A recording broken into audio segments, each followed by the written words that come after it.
Apple pie is a classic dessert that is great any time of year. You may think it's hard to improve on a classic, but I think I might have just done that. This mile-high apple pie is made that much better with cookie butter in the crumb topping, which lends a delicious caramel flavor. The first time I made it, people actually fought over the last piece. So if you're ready to up your apple pie game, grab a cup of hot cocoa. It's time to bake some magic in Mrs. Kringle's kitchen. Preheat your oven to 400 degrees.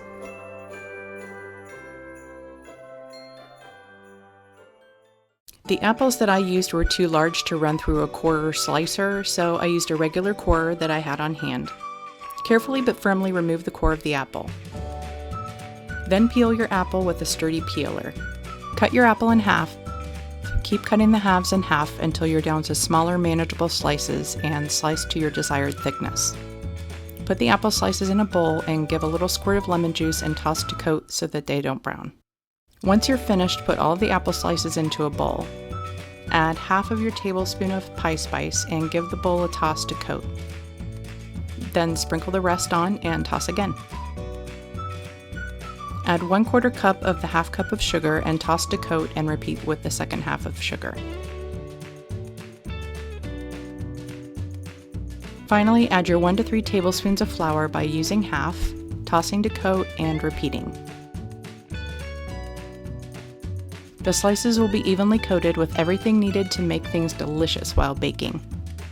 To a medium-sized bowl, add the half a cup of butter, half a cup of packed brown sugar, 1/3 cup of cookie butter, and stir together. To the half cup of flour, add 1/8 teaspoon of salt and shake to combine. Then add half the flour to the butter mixture as well as half the oats and stir to combine. Cut in the remaining flour and oats and set aside. If you prefer a little more of a crumble texture than I do, add up to 1/4 cup more flour. Put a chilled pie crust on a cookie sheet because apple pie filling has a tendency to bubble out a bit. Begin spooning your apples into the pie shell. If you have time or patience to arrange the apples all pretty, then good on ya. I just fill in the gaps with slices as I see them.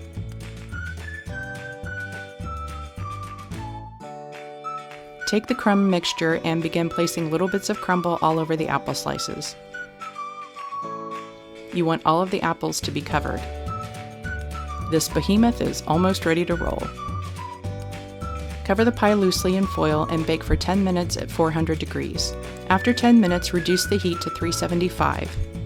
Bake 40 to 45 minutes or until the apples are tender.